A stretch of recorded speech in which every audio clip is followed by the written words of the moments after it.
Hello दोस्तों, मैं हूं पवन कुमार। पवन सिंह एजुकेटर चैनल के माध्यम से आप सबका हार्दिक स्वागत करता हूं। सबसे पहले दोस्तों, आप अपने आसपास सफाई का ध्यान रखो, स्वास्थ्य का ध्यान रखो, खुश रहो और रोज पढ़ते रहो।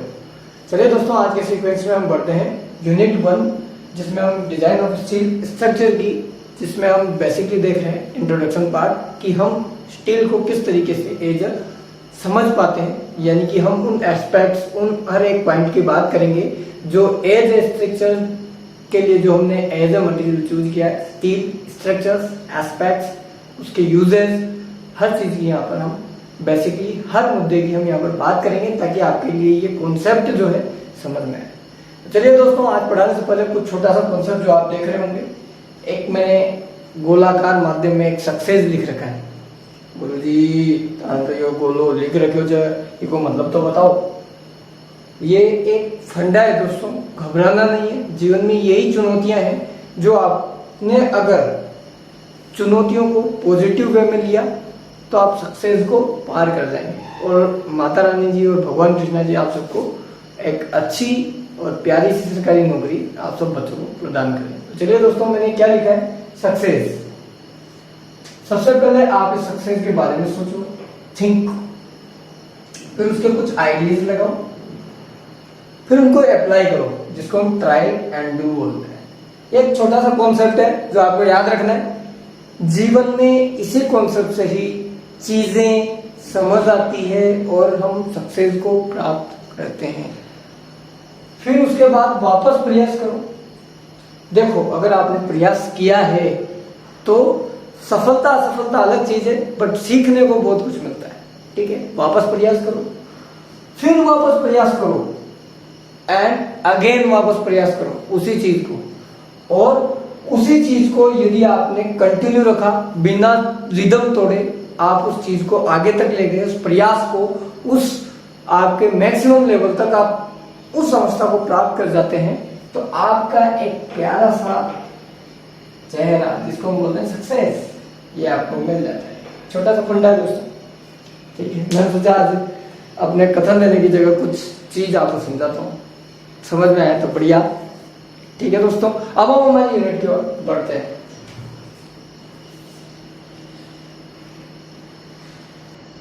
अब देखो दोस्तों, हम पढ़ क्या रहे, डिजाइन ऑफ स्टील स्ट्रक्चर, तो हमें न्यूमेरिकल तो झेलने पड़ेंगे। ठीक है, तो एक ग्रेड ऑफ स्ट्रक्चर स्टील का एक छोटा सा कॉन्सेप्ट है जो मैं आपको बता रहा हूं। E250 जो मोस्टली क्यों यूज में ली जाती है, कम कार्बन कंटेंट होता है।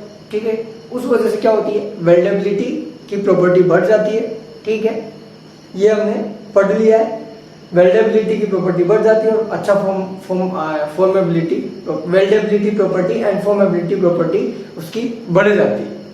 ये हमने बात करी थी। ठीक है, जैसे जैसे हम कहां से गए थे, ए से सी की ओर गए थे, एज मूविंग कार्बन कंटेंट की मात्रा घटती जाती है, ये हमने देखा था।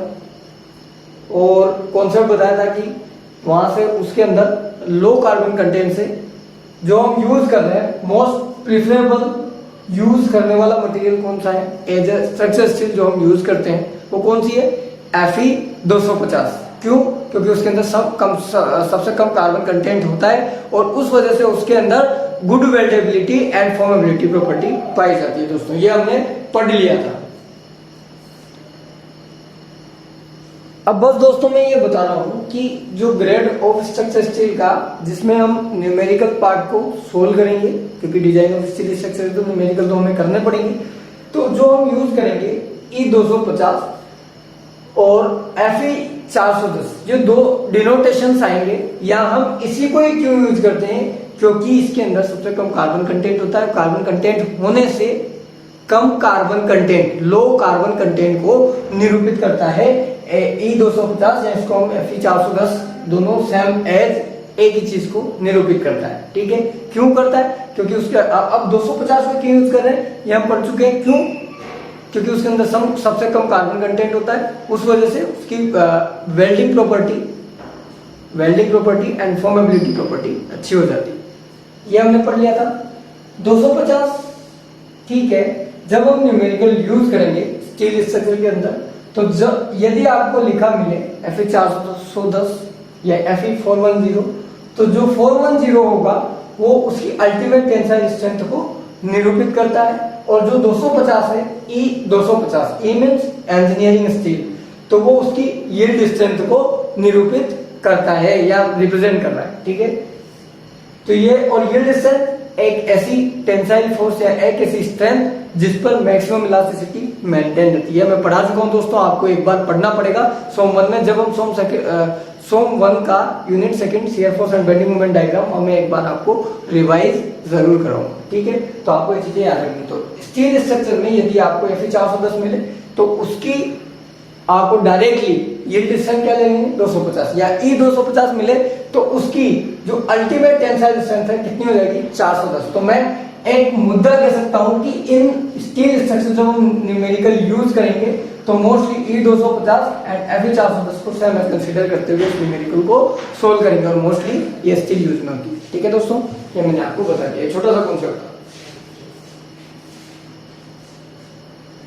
अब देखो दोस्तों, आज का अभी का जो इस लेक्चर का इम्पोर्टेंट पॉइंट क्या है कि आप design of steel structure, steel structure as a steel आप मटेरियल यूज कर रहे हो तो उसके एडवांटेजेस क्या है ये आपको जानना जरूरी है। जब आप स्टील स्ट्रक्चर पढ़ते हैं या डिजाइन ऑफ स्टील स्ट्रक्चर पढ़ते हैं तो स्टील एज ए मटेरियल आपने जब यूज किया है तो उसके एडवांटेजेस क्या है ये आपको जानने जरूरी होते हैं। तो हम वही बात करेंगे कि advantage of steel as a material in structure.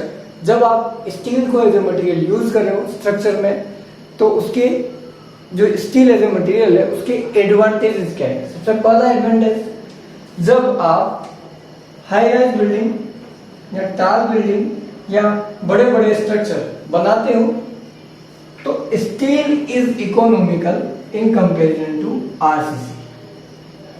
जब आप बड़े बड़े स्ट्रक्चर, टाल बिल्डिंग, ह्यूज स्ट्रक्चर्स, ठीक है, हाई राइज बिल्डिंग्स बनाते हैं तो उस केस में स्टील सस्ता पड़ता है या steel is economical in comparison to RCC.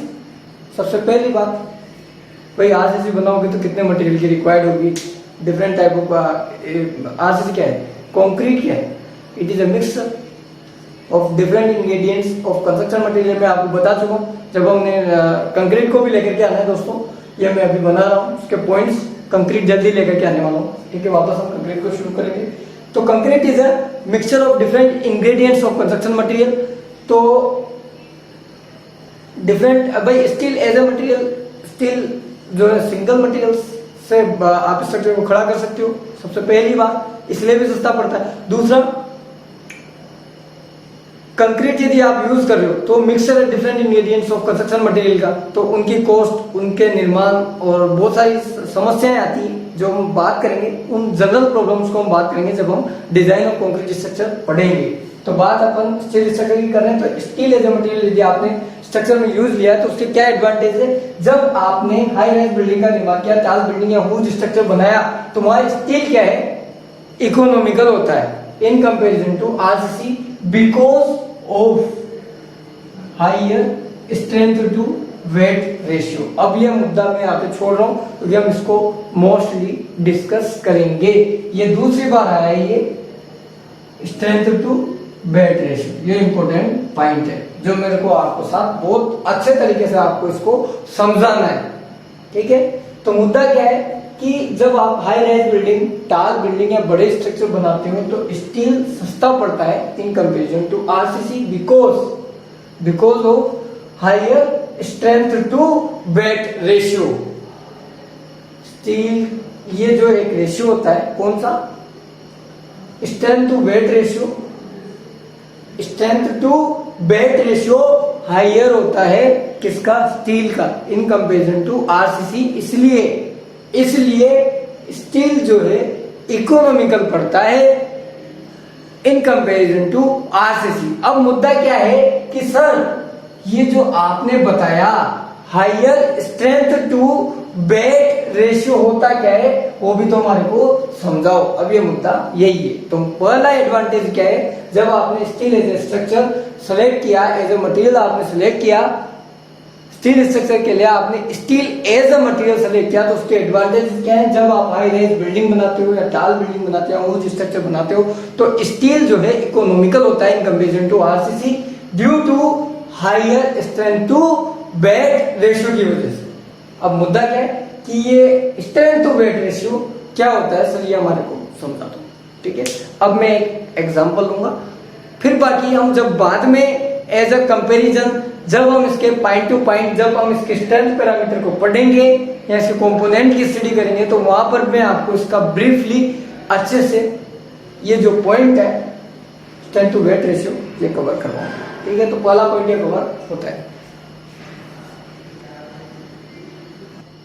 अब देखो दोस्तों, मेरे को आपको समझाने का मतलब है कि higher strength to weight ratio का मतलब होता क्या, ठीक है भाई। जिसका higher strength to weight ratio steel का ज्यादा है और उस वजह से स्टील जो एज अ मटेरियल स्ट्रक्चर में यूज हो रहा है, बड़ी बड़ी बिल्डिंग्स में यूज हो रहा है, तो जो उसका कंस्ट्रक्शन है वो इकोनॉमिकल है in comparison to RCC, because जो स्टील का स्ट्रेंथ अपॉन वेट रेशियो है वो हाई है। अब सर मुद्दा ये है कि जो ये स्ट्रेंथ अपॉन वेट रेशियो है ये एक्चुअल में है क्या, तो मैं फंडामेंटली आपको समझाने की कोशिश करता हूं। मान लो एक बीम आपने निर्माण की स्टील की और उस पर लग रहा है लोड 10 किलोमीटर, और दूसरा बीम जो आपने बनाया, नॉर्मल एग्जांपल ले रहा हूं दोस्तों, अभी मैं आपको उस पॉइंट को समझाने की कोशिश कर रहा हूं कि स्ट्रेंथ अपॉन जो वेट रेशियो है जिस स्टील का वो हाई है, और उस वजह से स्टील इकोनॉमिकल है एज कंपैरिजन टू आरसीसी। मुद्दा ये है, इसको मैं बड़े मात्रा में भी लेकर के जाऊंगा। तो एक बीम है जो आपने स्टील की बनाई और उस पर लोड लग रहा है 10 किलोमीटर, और दूसरी बीम जो आपने बनाई कंक्रीट की बनाई और उस पर लोड लग रहा है 10 किलोमीटर। जब आपने कंक्रीट की बीम पर लोड कैलकुलेट किया तो उसका वेट आया 100 किलोमीटर, और उसी स्ट्रक्चर का जब आपने स्टील यूज किया और लोड लगाया 10 किलोमीटर और वेट काउंट किया तो उस पर लोड आया 70 किलोमीटर। 70 किलोमीटर। अब वेट किसका ज्यादा है? कंक्रीट स्ट्रक्चर का। तो जितना ज्यादा वेट होता है उस स्ट्रक्चर की कॉस्ट भी उतनी बढ़ती जाती है। तो आप देख सकते हैं कि strength upon weight ratio higher होने से स्टील इकोनॉमिकल होता है। बड़े बड़े स्ट्रक्चर्स, टाल बिल्डिंग, हाई राइज बिल्डिंग के केस में हम स्टील यूज करते हैं क्योंकि उसका स्ट्रेंथ अपॉन वेट रेशियो ज्यादा होता है, ठीक है, और उस वजह से उसकी कॉस्ट जो है इकोनॉमिकल होती है in comparison to concrete structure. दोस्तों समझ में आएगा, ये पॉइंट समझ में आएगा, समझ में आना चाहिए दोस्तों। शिद्दत की बात है दोस्तों, शिद्दत और मुद्दत और प्रयास, ये तीन चीजें हैं जो आपने अगर एक समय अप्लाई कर दी तो मेरी दुआ और भगवान की दुआ है कि आप सब गवर्नमेंट को प्राप्त करेंगे, ठीक है दोस्तों। और दोस्तों अगर आपको मेरे बनाए गए वीडियो अच्छे लगे तो प्लीज लाइक, शेयर और सब्सक्राइब और भी और आप जुड़ने की कोशिश करें और कमेंट जरूर करें, ठीक है दोस्तों। तो मुद्दा इतना सा है कि जब हमने आरसीसी का बीम बनाया, कंक्रीट का बीम बनाया, तो उसका टोटल वेट आया 100, और जब हमने लोड काउंट किया, जैसे किया वो आगे की प्रोसीजर है, बट आप एग्जांपल समझो।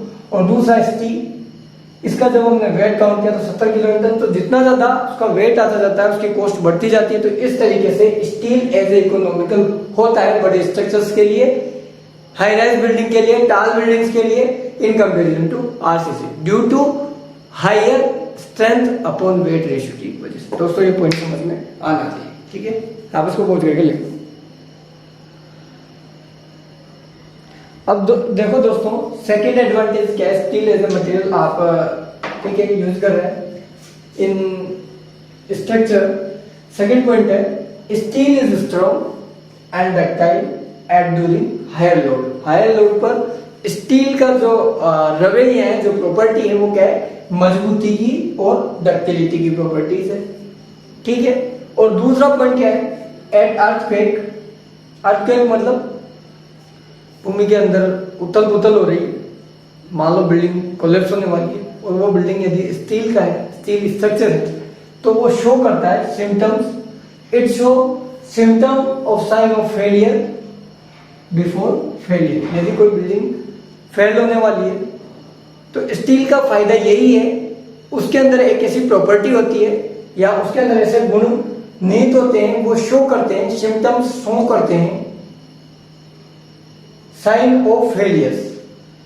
फेल होने से पहले वो एक संकेत देते हैं, साइन प्रदर्शित करती है। कौन सी? स्टील से यदि आपने स्ट्रक्चर को बनाया तो जो वो स्टील बिल्डिंग है वो फेल होने से पहले कुछ फेलियर के साइन दे देता है, ताकि आप इजीली लाइव लोड्स को, ह्यूमन बींग्स को, वस्तुओं को, इंपोर्टेंट सामान को आप इजीली प्लेस कर सकें और होने वाली हानि को या डैमेजेस को आप बचा सकें। तो सबसे इंपॉर्टेंट फायदा यही है कि स्टील है strong and ductile at higher load, और अर्थक्वेक के केस में ये इंपॉर्टेंट जो भी स्टील एज ए मटेरियल आपने यूज किया स्ट्रक्चर में, जो स्टील स्ट्रक्चर है इंपॉर्टेंट है इन अर्थक्वेक जोन में। क्यों? क्योंकि ये सिम्टम प्रदर्शित करते हैं फेल होने से पहले। It show symptom of sine of failure before failure. जब स्टील स्ट्रक्चर फेल होने वाला होता है तो उसके अंदर एक ऐसी प्रॉपर्टी होती है, वो साइन प्रदर्शित करता है, साइन यानी कि एक संकेत दे देता है फेल होने से पहले, कोलैप्स होने से पहले, ताकि आप इजीली उस होने वाली स्थिति से बच सके। ठीक है, दूसरा एडवांटेज आप इसको पहुंच करके लिख लें। यकीन करता हूं दोस्तों आपको चार चीज समझ में आ रही होगी। मैं आपके अनुकूल ये सब चीजें आपको दिखा रहा हूं। धीरे धीरे हम उस स्ट्रक्चर में जहां से आप डिजाइनिंग पार्ट को समझते हैं या डायरेक्टली आप अडोप्ट कर लेते हैं स्टील एज अ स्ट्रक्चर, तो आपको उन पार्ट को पढ़ने से पहले बेसिकली चीजें जाननी जरूरी है। ठीक है दोस्तों, आप इसको पहुंच करके। अब देखो दोस्तों, थर्ड पॉइंट है। थर्ड पॉइंट क्या है? जब हम बताते हैं कोई भी स्ट्रक्चर तो रिपेयर भी करना पड़ जाता है कभी कभार। तो स्टील स्ट्रक्चर जो होता है can be repaired easily in comparison to RCC structure. उसके बाद आ जाओ, steel is stronger in comparison to RCC. अभी मैंने बताया था स्ट्रेंथ टू वेट रेशियो जो हमने डिस्कस किया था, वहां पर हमने वेट की बात करी। आने वाले पॉइंट में हम उसको पॉइंट को एक ब्रॉड रूप दूंगा और अच्छे से समझाऊंगा। ठीक है, steel is stronger in comparison to RCC. Steel structure जो होते हैं ना वो स्ट्रॉन्ग होते हैं in comparison to concrete structure. ठीक है, उसके बाद आ जाओ fifth point, steel structure does not require form work like RCC. RCC में क्या होता है कि आप उस कंक्रीट को कवर करने के लिए एक एडिशनल फॉर्म वर्क, ताकि वो उस पर रुका रहे, एक शेप दे सके और अच्छे से वो जो शेप है लाइक बीम कॉलम, और उस तरीके से आप उसको कास्ट करके एक कॉलम के रूप में उसको फॉर्म बना दो।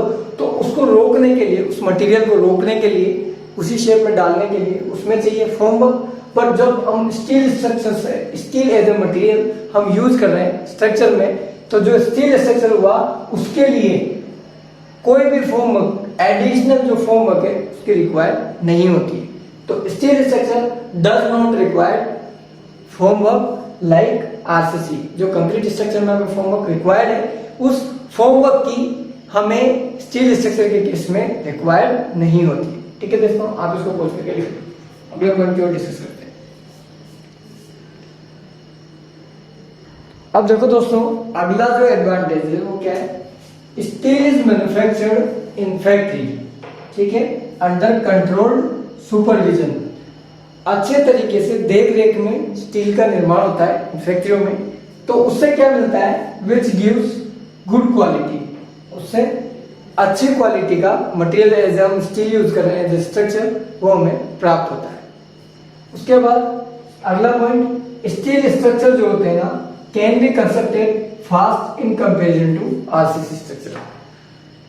स्टील स्ट्रक्चर बनाए जाते हैं जल्दी in comparison to concrete structure. ये आपको पता होते हैं, इसमें कंक्रीट है, इसमें स्टील है। कभी आप रेलवे जो है ना दोस्तों, स्टील स्ट्रक्चर के केस में एक परफेक्ट एग्जांपल है।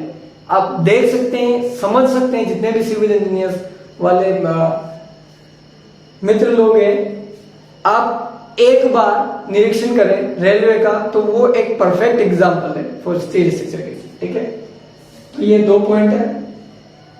ठीक है, आप इसको पोस्ट करके लिख दो। कोई ना, मैं समझाता जा रहा हूं आपको। ठीक है, अच्छे से आपकी चीजें कवर होगी, क्योंकि हमें यदि आप किसी भी चीज को पढ़ रहे हो तो बेसिकली उस चीज के बारे में हमें पूरी जानकारी होना चाहिए दोस्तों, तभी जाकर के वो सब्जेक्ट समझ में आता है। ठीक है, आप इसको बोल करके लिख लो। अगले पॉइंट की ओर बढ़ते हैं। नेक्स्ट पॉइंट है दोस्तों, steel structure can not be affected by termite like would.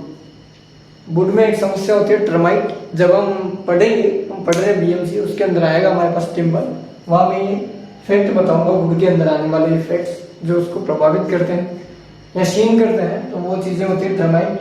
तो स्टील के केस में या स्टील एज ए मटेरियल जब हम स्ट्रक्चर यूज करते हैं तो टर्माइट जो इफेक्ट है, रिवर्स इफेक्ट है, वो नहीं आता है। ठीक है, steel can not be affected by termite like wood. उस अटैक से हम बच जाते हैं, या स्टील स्ट्रक्चर उस अफेक्ट से अफेक्टेड नहीं होता है। उसके बाद steel is very eco friendly, easy to dismantle and has good scrap value. तो इस तरीके से हमारी जो एडवांटेजेस है किसके, steel as a material for structure select करने के, ये हमने इसके एडवांटेजेस पढ़ लिए। ठीक है दोस्तों, उम्मीद करता हूँ ये टॉपिक्स जो है एडवांटेज, जब हम steel as a material use करते हैं फॉर स्ट्रक्चर के केस में, तो आपको उसके लाभ हानि आपको पता होना चाहिए। अब कुछ जहां आपने सर इतने लाभ बताए तो कुछ एक्सेप्शनल निकल जाते हैं उसके भी, तो इसके कुछ डिसएडवांटेजेस भी वो भी आपको जानना है। ठीक है दोस्तों, आप इसको पूछ के लिखो। अब देख लो दोस्तों, कुछ एक डिसएडवांटेजेस भी होते हैं, तो इसके केस में भी कुछ डिसएडवांटेज ऑफ स्टील स्ट्रक्चर। सबसे पहले जब आप लोहे की बात करते हैं, मोस्टली तो लोहे से बना है, कोरोजन उसके अंदर इफेक्ट आता है। तो जब भी आप स्टील स्ट्रक्चर से हाई राइज बिल्डिंग या टॉल बिल्डिंग्स, ह्यूज स्ट्रक्चर बनाते हो एज ए स्टील स्ट्रक्चर, तो आपको एडवाइस किया जाता है कि ये प्रोटेक्टेड होना चाहिए। It is advise to protect steel from corrosion. जो स्टील आप यूज कर रहे हैं एज ए स्टील स्ट्रक्चर, वो प्रोटेक्ट होनी चाहिए फ्रॉम कोरोजन। ठीक है, उसके बाद दूसरा ये भी सावधानी रखी जाती है या देखी जाती है कि जो स्टील है can be affected by high temperature. High temperature region में आप इसको यूज नहीं कर सकते हैं स्टील को, क्योंकि due to high temperature steel affected होती है। तो इस तरीके से दोस्तों आज का जो टॉपिक था, जिसमें हमने क्या डिस्कस किया कि स्टील जो आप चूज करते हैं as a material for structures, तो उसके लाभ क्या क्या हो सकते हैं और उसकी हानियां क्या क्या हो सकती है। तो कुछ पॉइंट्स, जिसके अंदर सबसे महत्वपूर्ण पॉइंट क्या था, स्ट्रेंथ टू वेट रेशियो। ये मैं आगे आने वाले चैप्टर में भी कुछ पॉइंट्स, जब हम स्ट्रेंथ की बात करेंगे इसके अगले पैरामीटर्स की, तो वहां पर इस पॉइंट को और भी ब्रॉडली समझाने की कोशिश करूंगा। तो दोस्तों ये वीडियो आपको अच्छा लगे तो प्लीज लाइक, शेयर और कमेंट जरूर करें, और से और अधिक मित्रों को आप जोड़ने की कोशिश करें। तो मिलता हूं दोस्तों नेक्स्ट वीडियो में नए कॉन्सेप्ट के साथ। जब तक के लिए आप पढ़ते रहो और माता पिता का नाम रोशन करते रहो। जय हिंद।